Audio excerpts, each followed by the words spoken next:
CPM-ന് കഷ്ടകാലം തീരുന്നതേയില്ല. കാഴ്ചവെട്ടിലെ മണ്ണ് ഒലിച്ചു പോവുകയാണ്. പാർട്ടിയുമായി ഇടഞ്ഞു നിൽക്കുന്ന PK ശശിയുടെ UDF പ്രവേശനം ഏതാണ്ട് ഉറപ്പായിരിക്കുകയാണ്.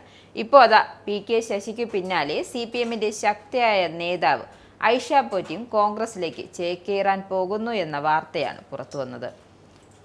ഇതിനു മുന്നോടിയായി കോൺഗ്രസിന്റെ വേദിയിലെത്താൻ പോവുകയാണ്. ഇത് കോൺഗ്രസിലേക്കുള്ള ചേക്കേറ്റത്തിന്റെ മുന്നോടി തന്നെയാണ്. എന്തായാലും കൊട്ടാരക്കരയിൽ കോൺഗ്രസ് സംഘടിപ്പിക്കുന്ന പരിപാടിയിൽ CPM മുൻ MLA ഐഷ പോറ്റി എത്തും.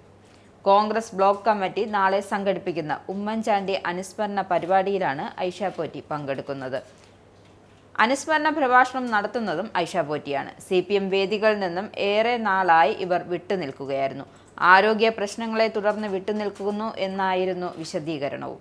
കൊട്ടാരക്കരയിൽ 7 തവണ മത്സരിച്ച് ബാലകൃഷ്ണ പിള്ളയെ തോൽപ്പിച്ചാണ് ആദ്യമായി ഐഷ പോറ്റി നിയമസഭയിൽ എത്തുന്നത്. പിന്നെ ഓരോ തവണയും തൻ്റെ വോട്ട് കൂട്ടിക്കൊണ്ടുവന്ന് ശക്തയായ നേതാവ്. പിന്നെ അവർ പാർട്ടിയുമായി മാനസികമായി അകന്നു. പാർട്ടി വേദികളിൽ നിന്ന് അപ്രത്യക്ഷമാവുകയും ചെയ്തു. ഇപ്പോൾ അതാ കോൺഗ്രസിൻ്റെ വേദിയിലെത്തുന്നു.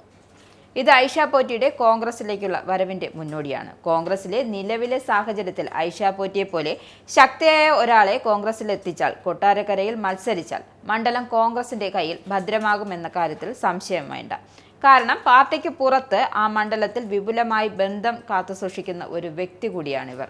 3 തവണ MLA ആയിരുന്ന വ്യക്തി. ആദ്യം ബാലകൃഷ്ണ പിള്ളയെ തോൽപ്പിച്ചാണ് MLA ആയത്.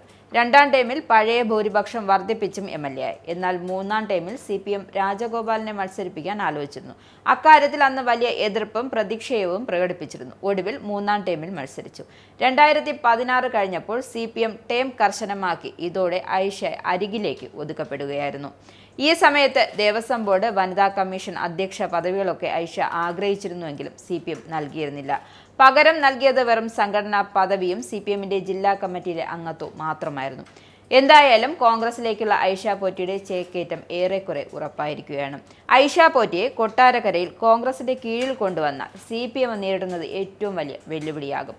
കാരണം അത്രയധികം സ്വാധീനമുള്ള വ്യക്തിയാണിവർ. KN ബാലഗോപാലിന്റെ മണ്ഡലം ഐഷ പോറ്റിയെ ഇറക്കിയാൽ അത് കോൺഗ്രസിന് തിരിച്ചു പിടിക്കാനാകും.